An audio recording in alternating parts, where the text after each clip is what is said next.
के विनाश के लिए ये टीम तैयार है। ये रस्म पुरानी है, अदा कौन करेगा, और सब अपनी अपनी फिक्र में रहते हो जहां पर, तेरे लिए दुनिया में दुआ कौन करेगा।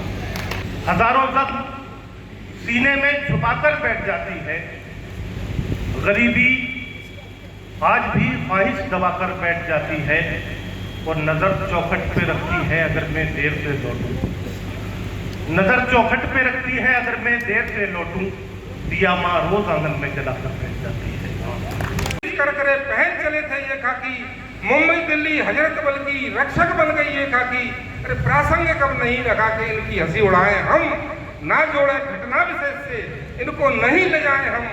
जीवन इनका समर भूमि है, रणभेरी है ये खाकी, और देश की रक्षा करने वाली वीरों वाले। इस स्वर्ग सी धरा को देवों का भी नमन है, इस स्वर्ग सी धरा को देवों का भी नमन है। दिल का दरिया सूखा सूखा, तुम भी ठहरी गंगा सी। बरछी ढाल कृपाण कटारी उसकी यही सहेली थी। पीठ बांध करके नित सुत को, पीठ बांध करके निज सुत को, कार्पी का घमसा रहा। सब वीरों में वीर शिरोमणि, क्षत्रिय ही बलवान रहा। कि पायल की छन छन ना हो, दानव संहार जरूरी है। बहन बेटियां जिसने लूटी वो प्रतिकार जरूरी है। कि उठो सिंघनी अब दुष्टों के मस्तक धड़ से अलग करो। उठो सिंघनी अब दुष्टों के मस्तक धड़ से अलग करो। कि चूड़ी वाले को मल हाथों में तलवार जरूरी है। निराला की राम की शक्ति पूजा ISPCS में प्रिस्क्राइब है। उस पर प्रश्न आते हैं, कितनी ही क्लिष्ट हिंदी में लगभग संस्कृत शब्दों में निराला जी ने राम की शक्ति पूजा लिखा था। जब राम हारने लगते हैं, यही सोचते हैं कि भाई मैंने ज़िंदगी भर सब ठीक ही काम किया, और क्यों जो है मैं युद्ध में हार रहा हूँ।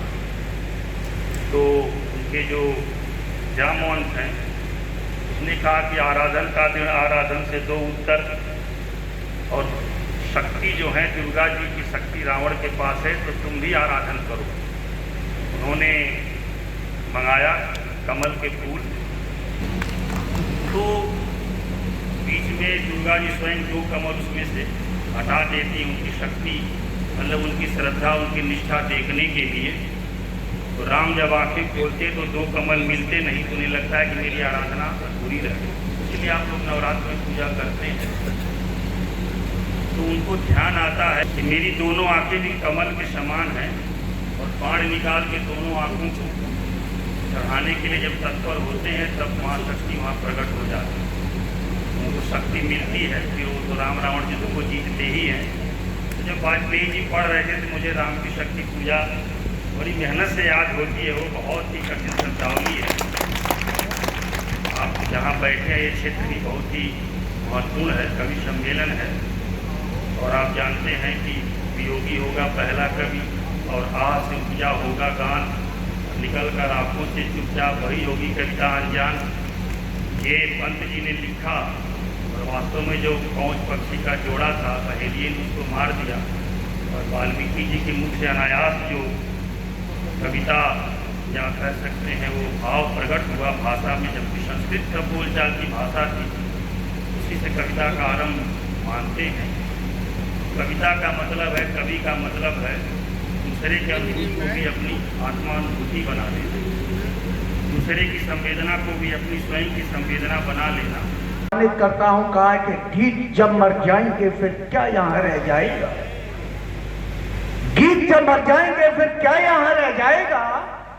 एक सिसकता आंसुओं का कारवां रह जाएगा, और प्यार की धरती अगर बंदूक से बांटी गई तो एक मुर्दा शहर अपने दर में आ रह जाएगा।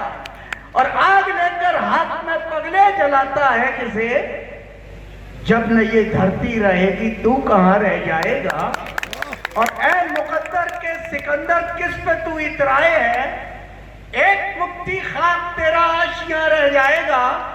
और आएगा जिस दिन बुलावा जिस घड़ी उस पार से, मैं कहां रह जाऊंगा और तू कहां रह जाएगा। मुकुतमाल शोभित मानो सरमद्द हंस अवली प्रसन्न। राम बिनु भारत की आन बान शान क्या। लोक और वेद के समस्त गुण धाम राम। राम को नकारने से बड़ा अपमान क्या। राम राष्ट्र गौरव है राम प्रेरणा के पुंज। राम बिनु भारत हो पाएगा महान क्या। राम बिनु भारत हो पाएगा